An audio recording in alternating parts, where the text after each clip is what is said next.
It's Notebook Check Tech Reviews. My name's Chippy. We've got the HP Pro tablet 608G1 here, which has got an 8-inch 4:3 aspect ratio 2K screen, which is really nice. USB-C port, docking port, nice design. It's actually very unique Windows tablet available in Windows 8, now Windows 10, Intel Atom X5 platform.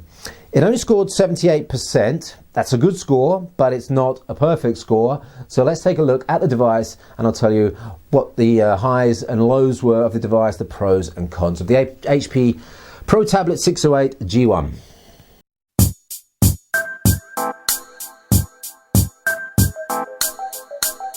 So there's that screen, 2048 by 1536. It's an IPS panel, 8 inches across, 7.9 inches across, 4:3 aspect ratio, and it's glossy. Now there's one other thing I want to show you here. That's the USB-C port, and a very important part of this product is this docking port down here. There's a whole bunch of accessories from HP, including retail terminals and casing and all sorts of other stuff that can be connected there. So you've got a headset port on the top. There's the power volume rocker. There's an array mic, two mic ports there, and you've got speaker grills on the top and bottom, but actually the speakers are very tiny, a very tiny part of that, and the sound is not very good from those. On the back there's an 8 megapixel autofocus camera, which gives reasonable but not class leading results. You'll notice here there's a sticker for NFC. There's NFC inside here, and there's actually accelerometer, an e-compass, a gyroscope, ambient light sensor of course, and for the versions with LTE you get GPS as well. So we've got an LTE version here, and there's the SIM card slot and a micro SD card slot as well. In terms of sizing, it's a little bit fatter, a little bit shorter. There it is against the Lenovo ThinkPad H, which is probably in the same market as the HP 608G1, although this one doesn't have a docking station or USB-C. 2048 by 1536. It is very high resolution, and it's an IPS panel as well with good viewing angles. Unfortunately, we didn't have the USB-C adapter to put onto our color measurement tool, a Calman color measurement tool, so we haven't got the actual accuracy of the color data for you. But we've got some brightness data for you here, 388 in the middle, 486 peak on the top left there, and there was a contrast ratio of 792:1. Now I did some eye tests with the Surface Pro 3, which has a little bit of a pink hint to it. This is a little bit more towards the blue end of the spectrum, and from what I saw of the colours, and the Surface Pro 3 is a reasonable reference point when it comes to colours, this looked very good. There certainly doesn't seem to be any washed out colours here at all.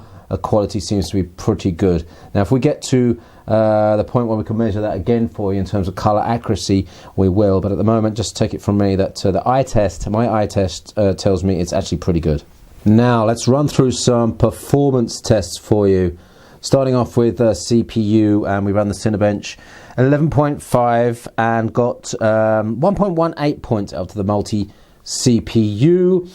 There seems to be a problem here. There seems to be some throttling going on, and it's fairly easy to tell why, because after a minute or so of running Cinebench, there is a warmth on the back of the device that is quite high. When we actually went to measure the temperature on the 608G1, we saw some pretty high temperatures. 51.7 was our peak temperature that we measured behind the device. At the front it even gets to 45, 46 degrees under load, which is really too much, and that is probably why this the performance levels seen on the 608G1 aren't so good. That applies across the board, so that's to CPU and GPU tests that we did, and in the OpenGL test, I've actually, since I did the review, I've run a second test from cold, and that was the device sitting down here in a 15 degrees ambient temperature in my studio here, switched on, running. We still only got 10.7 out of that Cinebench GPU score, but after it heated up, we were down to below 10. In fact, the score there was 9.66, which isn't that good. The performance limitations do extend to gaming as well, and we even saw some jerkiness in Windows Store gaming on Driftmania Street Outlaws light, which wasn't too good.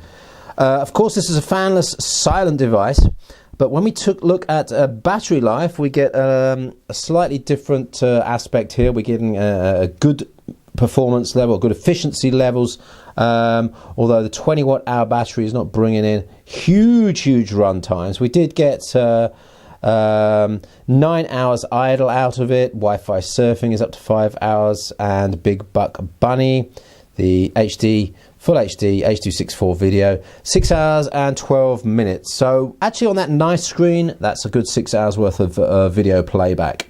So this slightly business focused device has a few cons. It gets hot under load, the performance is average as a result of that. The USB-C port is at this stage of the game a little bit of a disadvantage, because not a lot of people are going to have USB-C adapters, and one wasn't included in the package. The SSD, let's just put the performance scores up on the screen for you there. Not that good. Look at that 4K write speed there. It is right down at 4.694. We've just tested the Asus Transformer Book T100A. Now that's a 10-inch tablet, but it's half the price of this, and it came in with a score of 3 times that much on the 4K write. So that's a little bit disappointing. Headline sequencer speeds to 149, not too bad. If you're running, as I said earlier, just one application in a retail environment, for example, then this isn't going to be a problem. But for average business users, there's going to be some issues there. Of course, great build. It looks very unique. A 4:3 screen is going to be nice for people. It's a very high quality screen as well. The LTE seemed nice, and I want to point out that it had AC Wi-Fi, and the performance close to the router was quite good. Start to move away, and it dropped off a lot quicker than, for example, the Surface Pro 3 does. But performance near the router was actually very good. The main thing here, though, is that you've got that docking port, and HP have provided a vast, or let's say a flexible and extensive accessory range. They're targeted towards point of sale, as we see in some of these accessories here, but there's also for hard cases and that keyboard case as well. So an overall score there of 78%. That's in the good range of notebook check scores, but we marked it down, of course, for that temperature problem.